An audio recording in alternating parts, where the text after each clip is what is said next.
Oikos presents 15 Seconds of Strength. Here we go. Steve's got a trunk full of groceries and no one to help him. Oh, that's tough, Jim. Looks like a 5-trip load at least. He grabs the first bag, the second. Bob, it looks like he's trying to do it all in one trip. He shimmies the door open, steps over the dog, and he stumbles. Oh, right into the kitchen without missing a beat. Jim, now that's a man who eats his protein-packed Oikos. With 15 grams of complete protein in each cup, Oikos Triple Zero can help build strength for every day. Oikos, stronger makes everything better.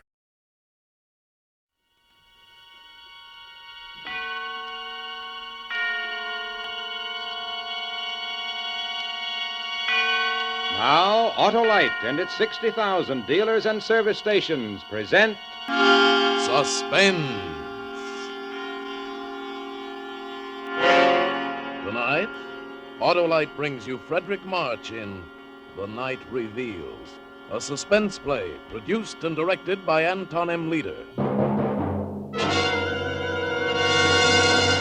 Friends, for that Memorial Day trip, install an Autolite Stay Full battery in your car and relax.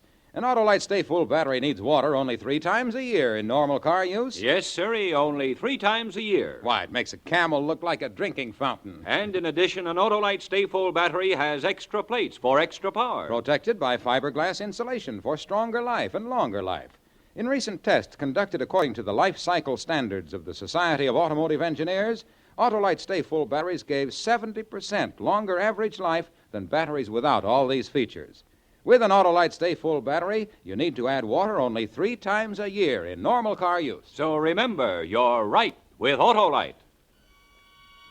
And now, Autolite presents Frederick March in a tale well calculated to keep you in suspense.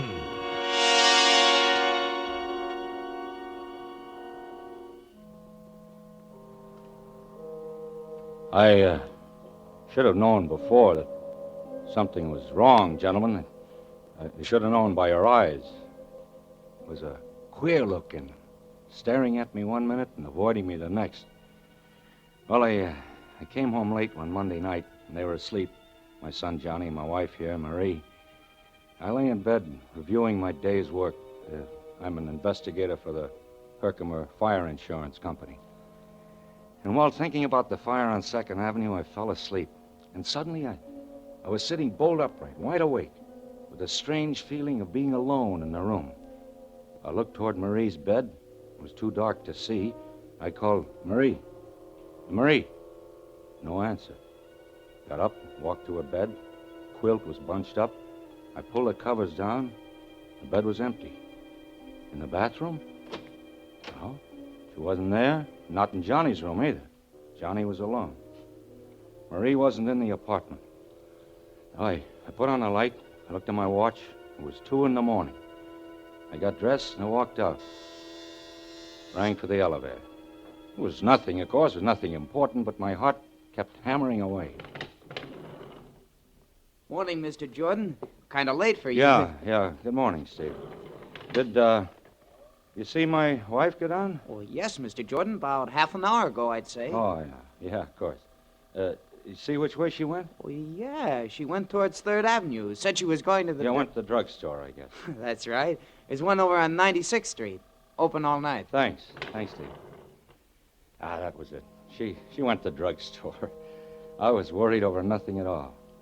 But I didn't know what to do quite. I didn't want to follow her, but the elevator boy was watching me, and so I strolled easily along towards 3rd. I stood on the deserted dark corner. I looked up and down the street. And then I saw her coming. She was walking toward me briskly. Harry! What are you doing here? Well, I got up and saw you were gone. I couldn't sleep. I had a dreadful headache, so I decided to go down for some aspirin. Oh, yes. Yes, of course. The drugstore on 96th Street. Yeah, but you were coming from 97th Street. Oh, I took a little walk. I thought some fresh air would do me some good. Yeah, it's a nice night. I've only been gone about 10 minutes. Steve says you were gone about a half hour. It was only 10 minutes. What time is it now? 2:35. I've been out for almost 15 minutes. Oh, it's more than... It was about 15 minutes. No more than that. Yeah. Yeah, I guess so. Everything seemed all right, but still I felt something was wrong. We got into our apartment and we both went to bed. Just lay there. We didn't say anything. Listen. Huh? A fire. A fire. Yeah, not far. Over east a couple of blocks. By the river, I'd say. That's my district. Fire. Well, what the... Hello? Hello, Harry. Sorry to wake in the middle of the night. There's a bad one over near you between 2nd and 3rd, maybe a total loss. Between 2nd and 3rd, Mr. Palmer. An apartment building? Yeah, 98th Street. 340 East 98th. I called you because I'd like you to go there direct first thing in the morning instead of coming to the office. Okay? I'll meet you there. Yeah, okay, Mr. Palmer. Good night. A fire. On 98th Street. Yeah. I couldn't see Marie in the dark, but I knew. I knew she was staring at me. I was very tired. Good night, Marie. Good night, Harry.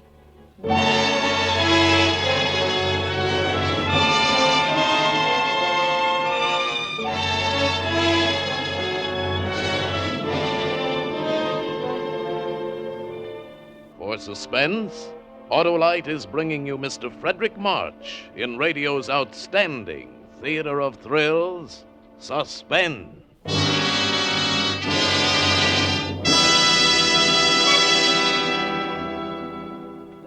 Hello, Otto. Hi, Hap. Say, this week I've been helping my brother-in-law get the car ready for Memorial Day. For a whole week? No. While he was pushing her up the driveway, I just told him no need to wear yourself to a frazzle. Just get a new Autolite Stay Full battery. Needs water only 3 times a year in normal car use.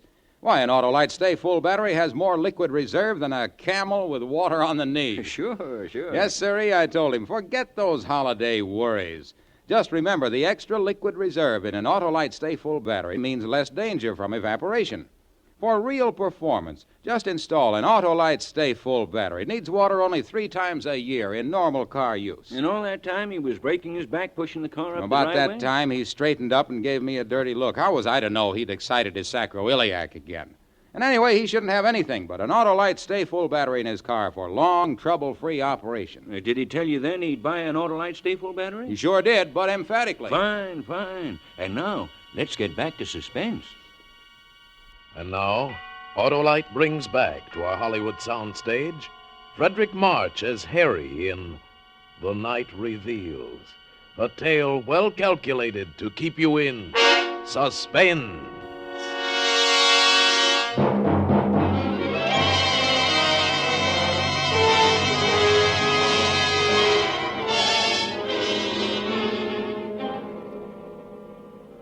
Well, the next morning, I went over to 98th Street to inspect the remains of number 340 and to see if there was evidence of anything suspicious about the origin of the fire.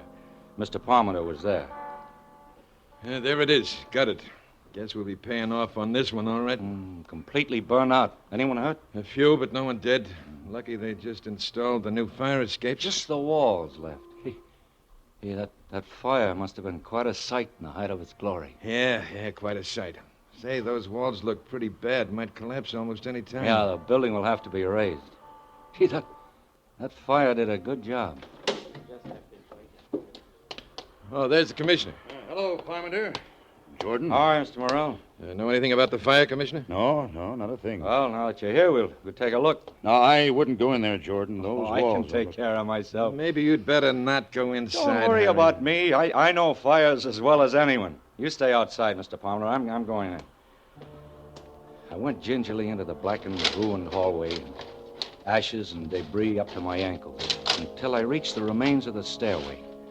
Underneath were several baby carriages, just twisted pieces of metal. A burned fragment of something fell nearby. Come on back, Jordan. I'm all right. I poked around near the carriages, sifting through the fine, clean ashes. Something caught my eye. It was a glob of yellow metal. I picked it up, and then I worked my way out. She's burned through, isn't she? Yeah, clean through. Nothing left of her. Did you find anything? No, nothing much. Fire started in the hallway, all right. It worked its way up. Cellar's untouched. What's that in your hand? Oh, that's just a piece of metal I found. Here. What do you think, Commissioner? Yeah, it's probably one of those gadgets they have on baby carriages. I guess you're right. It isn't anything. But it was something. I had run my fingernail across this glob of metal. It looked like gold. I would examine it in detail later at home.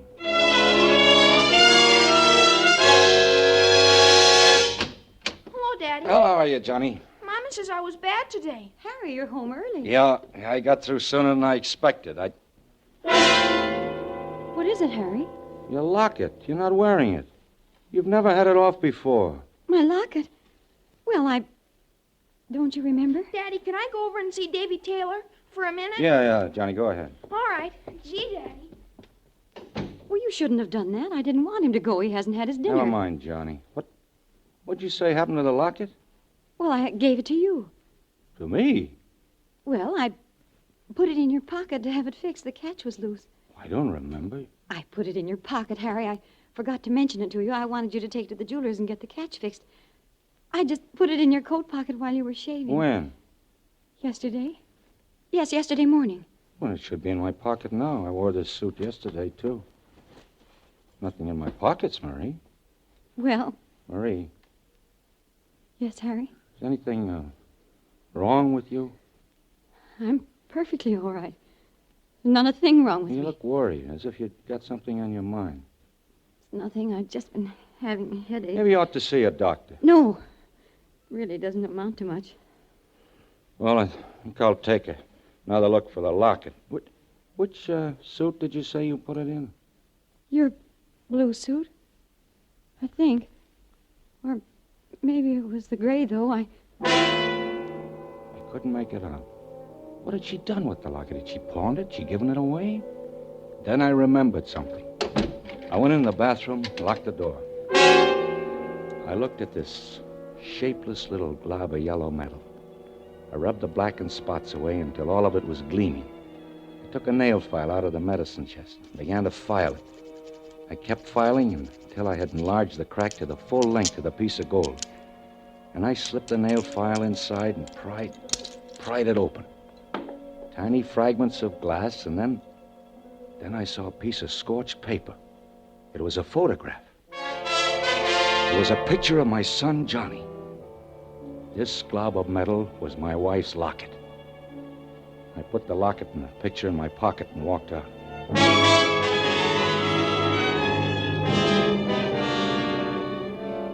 All through dinner and afterwards, I watched her. She seemed very uneasy. Finally, I went over to my pipe rack, where I kept several books of matches in a jar. There weren't any there. And now I knew she was watching me closely. I looked behind the rack. There wasn't a match around. What the devil happened to all my matches? I have a match. Here, let me light it for you. Did you take the matches out of the jar, Marie? Well, Did you? Yes, I needed them in the kitchen. Shall I light your pipe for you? No, I'll light it myself. I picked a match out of the booklet. It was a clean white match with a green head. I struck it against the side. The match spluttered up into a yellow flame, fringed on the bottom with blue. Marie stared at it until I felt the sharp bite of the flame on my thumb. Out! Burn yourself? No, it's all right. Would you like a nice hot cup of tea, Harry? No, dear, I don't think so. I watched her. Her hand casually brushed along the table and picked up the matches. Marie, leave the matches on the table. I need them. I'm rather short of matches. The pilot isn't working. Is this the only book of matches in the house? I have to get some tomorrow. Where are you going, Harry? Just get a drink of water. No, I'll get it for you, Harry. Never mind, Marie. I'll get it myself. I went into the kitchen. There was a paper bag alongside the gas range. Matches all thrown in helter-skelter. Books of matches and safety matches all mixed together. I walked back and sat down in my chair. You've been having headaches lately.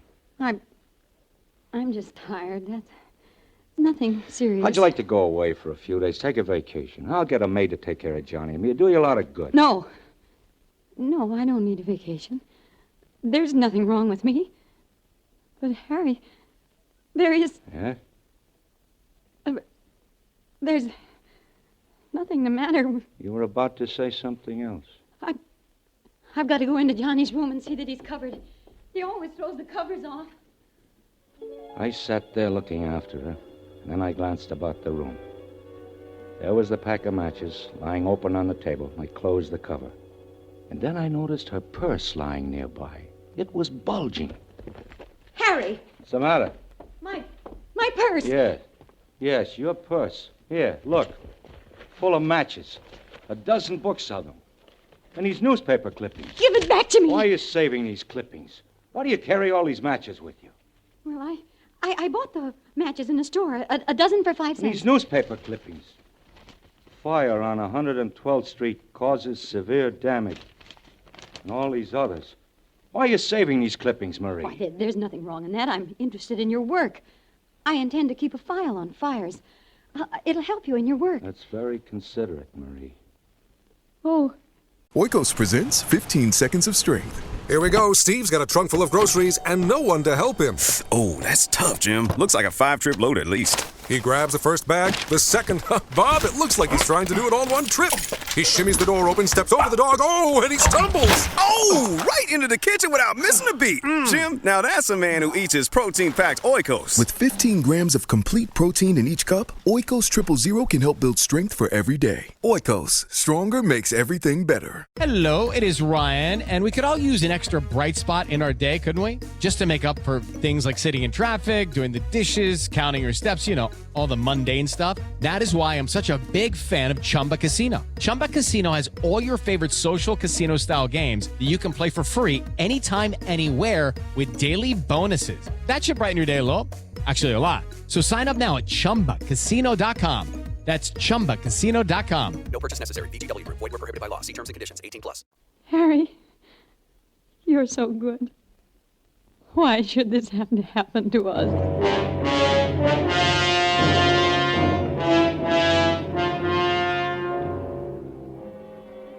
About midnight, I went to bed. Marie didn't follow me. I lay in the semi-darkness, wide awake, trying to think what I should do. Couldn't collect my thoughts. Every time I closed my eyes, I could see the flame of that match, yellow and blue, crawling along the matchstick. Drink this, Harry. It'll help you sleep. What is it? It's cocoa. It's very good for you. I'm not the one that's having trouble falling asleep. We both couldn't sleep last night. I'm taking some of this myself as soon as I go to bed. All right, leave it on the nightstand. Well, be sure to drink it while it's hot. Yes, Mary, I will. Good night, darling. Good night, Mary. Cocoa. And then suddenly I knew. I looked around quickly for something to pour it in. There was a radiator pan. It was empty. I poured the cup of liquid into it.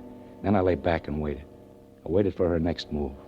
About an hour later, I heard the door open softly and Marie tiptoed toward my bed. Harry? Harry? Are you asleep? I didn't answer, but breathed evenly. She hovered over me for a moment, and she tiptoed out, carefully closing the door behind her. I jumped out of bed and hurried into my clothes. Quickly, I poured the cocoa from the pan into a bottle, put it in my pocket. Then I grabbed my coat and I followed her. I rang for the elevator. She had only a few minutes headway. I'd catch up to her easily, and then we'd have a showdown. Steve looked at me with controlled amazement. Hello, Steve. Hello, Mr. Jordan. My wife went down a moment ago, didn't she? Yes, Mr. Jordan, just took her down. She went toward 3rd Avenue, didn't she? Why, I think so. She sort of stopped for a minute and then turned towards 3rd. I had to get back to the elevator because you were ringing. When I reached the corner, I looked up and down 3rd Avenue, and then I saw her. She was walking north. I crossed to the other side of the street and followed her, keeping at a distance. At 98th Street, she turned east. Down the middle of the block was the remains of last night's fire. She stopped in front of the gutted building and for a long time, just stood there, looking at it. Then she walked inside. I waited a few seconds and then followed her. Marie. Who's there? It's me, Harry. Harry! Why did you... Come along, Marie. We'd better get out of here. The police. I took her hand. Without a word, she came along. We walked home in complete silence. We both knew. When we came to our apartment house, I stopped and rang for the elevator. In the light of the hallway, I could see her face. My wife's face. Ashy gray. Her eyes bright and painful. You run upstairs, Marie, and I'll be along in a minute. Harry, where are you going? I'll be right back. Please, Harry. Don't do anything. You run along, Marie. You're not going... No.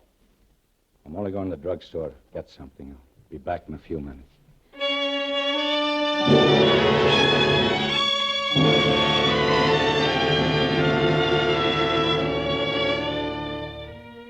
I came home a half hour later. She was waiting for me.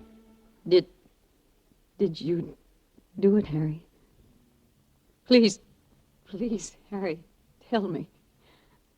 I've got to know. I had the cocoa you gave me analyzed. Oh, I'm sorry. I had to do it. Don't you see? I couldn't help it. It's very easy for the druggist, especially when I told him what I thought was in it. That stuff that makes you sleep through an earthquake. Please, try to understand, Harry.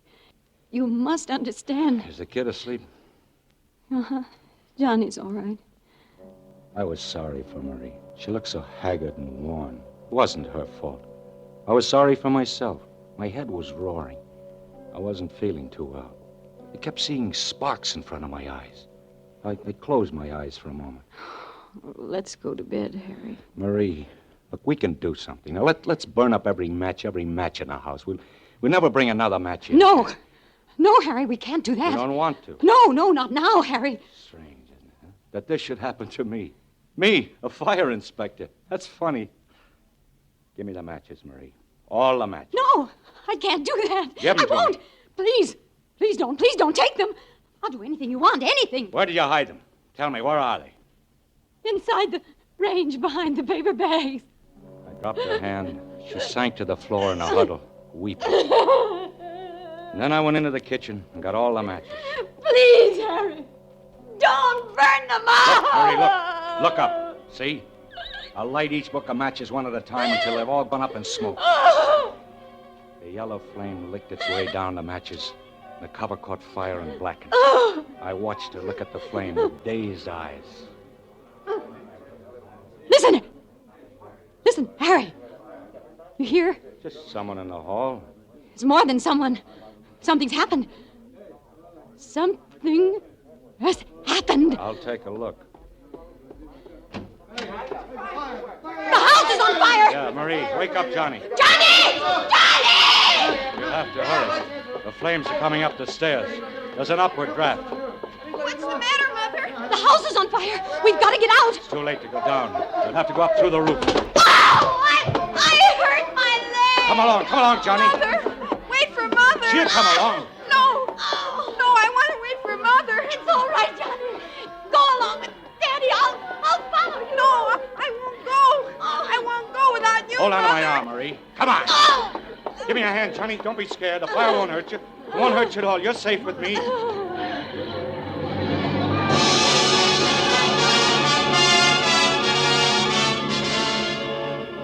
We made our way upstairs. Very slowly because of Marie's sprained ankle. Finally, we got to the roof. There were some firemen on the next roof. About 10 feet separated the two buildings. Don't get panicky. We'll get you off safely. Are we going to have to jump across, Daddy? Mother won't be able to jump. Her foot. It's all right, Johnny. Don't be scared. They're putting a board across between the two roofs. We'll just walk across. All right, now. One at a time. Tie the rope around you and come across. Johnny, you go first. Here. Now, don't be afraid. There. Rope will hold you in case you slip. Mother, you got to go first. I'll go right after you. Johnny! You promise? Go ahead, Johnny. Mother will follow you. And don't turn around. Now keep walking. All right. The kid's safe. Now you, lady. Be careful. The board. Hey, the board slipped off. Hurry, one of you guys, and get another board. Coming up. Your mother's going to be all right. You pushed the board off, Harry. I saw you do it. No, I didn't, Marie. I didn't. All right, mister. Just tie the rope around her. Now, don't be afraid, lady. And don't look down. right. Ready? I'm ready. Okay, boys.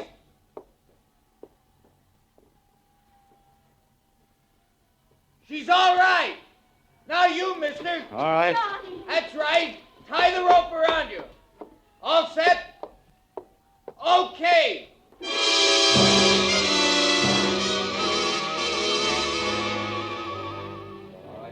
On the ground, we stood there, the three of us, watching the fire.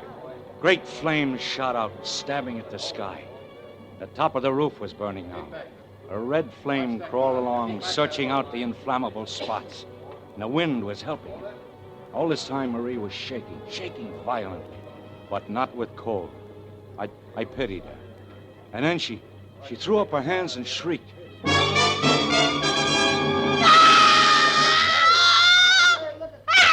No, darling, don't. I can't stand it. We can't go on this way. Police!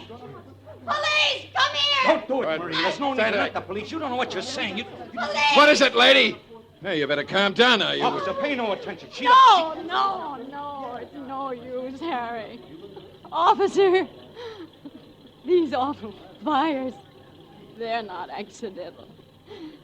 There's a pyromaniac, a criminal. I know who it is. You got to arrest the person.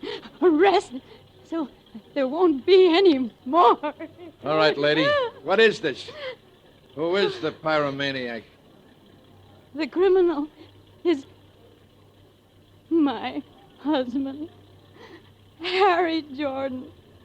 This man here. Arrest him, officer.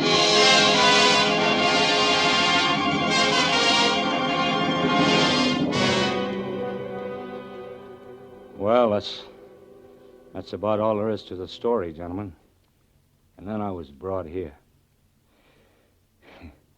She must have sounded kind of, well, painful for you to hear it all over again, Marie. No, it was all right, Harry. I wonder, I got a cigarette. Could I, No, I'll light it for you, Harry. You don't have to worry. I won't try to keep the matches. She'd been awfully good to me, gentlemen.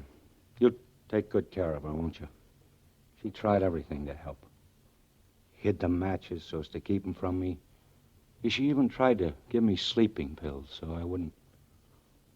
It's all right, Harry. I'm sorry about the locket there. Must have fallen out of my coat when I was in that building at 98th Street. It's all right, Harry. You can buy me another one. Sometime. You can't blame anybody for liking fires. It's not their fault. Fires are beautiful to watch. So bright and clean. They burn up all the filth and dirt. They're magnificent to watch, especially the big ones. The way the flames roar and crackle, lighting up everything around you. The beautiful fire. The beautiful fire.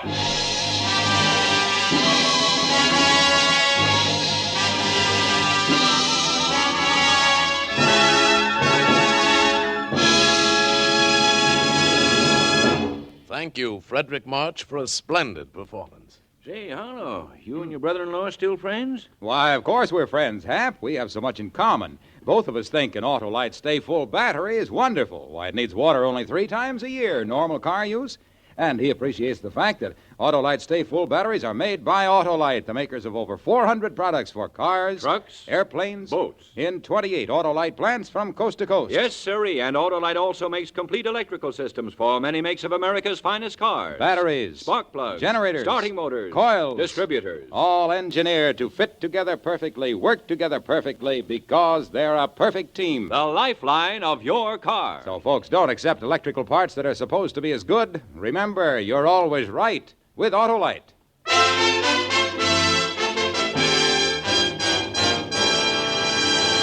And now here again is Mr. Frederick March. It's been a real pleasure appearing on Suspense tonight and working with this fine cast, especially Jeanette Nolan, who played Marie.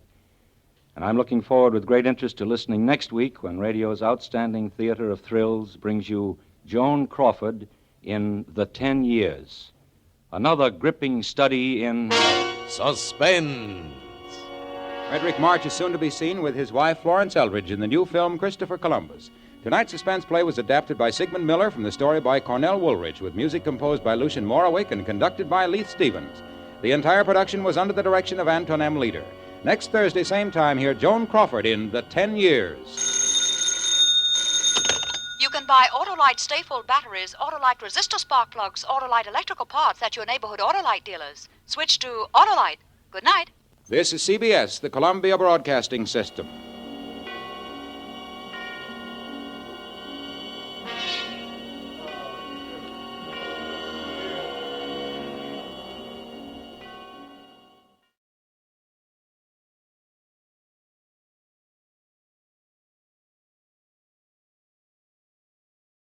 It is Ryan Seacrest here. There was a recent social media trend which consisted of flying on a plane with no music, no movies, no entertainment. But a better trend would be going to ChumbaCasino.com. It's like having a mini social casino in your pocket. Chumba Casino has over 100 online casino-style games, all absolutely free. It's the most fun you can have online and on a plane. So grab your free welcome bonus now at ChumbaCasino.com. Sponsored by Chumba Casino.